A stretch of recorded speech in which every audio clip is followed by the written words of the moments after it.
name's Caroline, and I did 2 internships. I did one internship at Joslin Diabetes Center and one with a plastic surgeon at Boston Children's Hospital.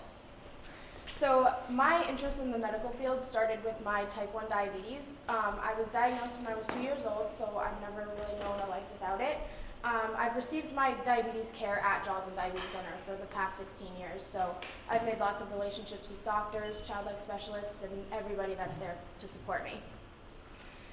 Being a teenager, I have watched an absurd amount of Netflix. I fell upon Grey's Anatomy a couple of years ago, as many of you did, and I believe that sparked my interest in the surgical field.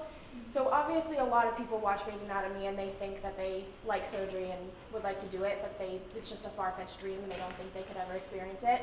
But then I fell upon Dr. Miami, who Snapchats his surgeries live, so you actually get to see real surgeries inside and out, see post and pre-op, and that really made me interested in the real surgical field and not just the fiction that's on TV. So signing up for CAPS, my main mission was to find out what I would like to do, because I've always had an interest in being in the diabetes research field because I've had it for so long, but I never knew if I really wanted to do it because I didn't know if it would be too overwhelming having the disease, dealing with it on my own time, as well as dealing with it at work every day. So I reached out to a child life specialist at Joslin that I've had a connection with since I was younger. She supported me when I was diagnosed, when I had to try new technology. She supported me in everything that I did, all the transitions that I made, and she allowed me to intern for her for a month. And I was able to see all the little kids in there and also see what was going on with the new technology and new ways that they deal with diabetes. I also reached out to Dr. Labo at Boston Children's. I received my own operation with him earlier this year, and at my consultation, he asked me what I wanted to do when I was older and what I was interested in, and I told him about how I wanted to be a surgeon.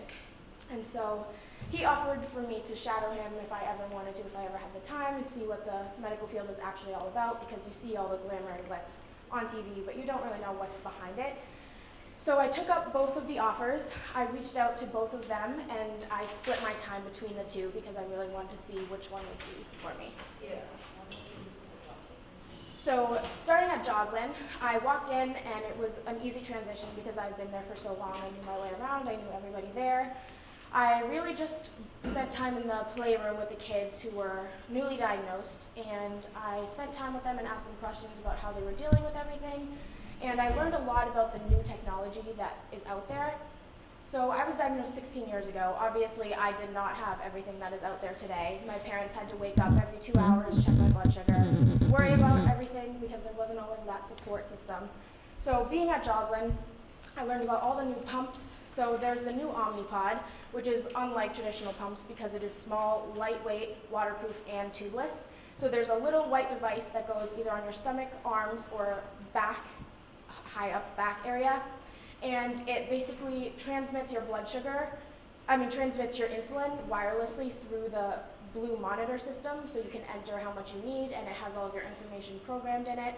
So you really don't have to do any math or do any thinking. You just have to enter your carbohydrates, and it does everything for you. I also learned about the continuous glucose monitoring system. So this is just like the Omnipod, but the white device that goes on your stomach is much smaller than the pump. It's about the size of a quarter, a little bit longer, and it also goes on your stomach, arm, or back. And it also transmits your blood sugar either to a little black device that you get or your iPhone.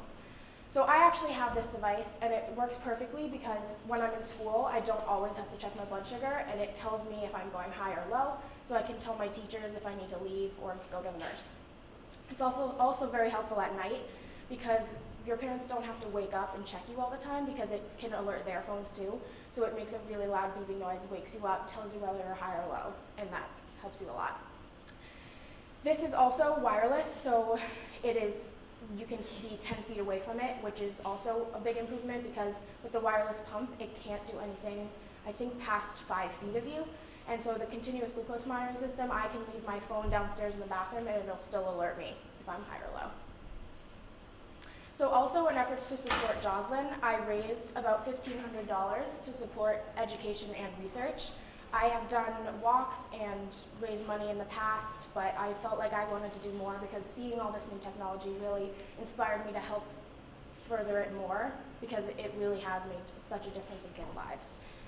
So at the end of Joslin, I really knew that the field was not for me. I felt overwhelmed being there and coming home and having to deal with it. I felt the pressure of having to compare myself to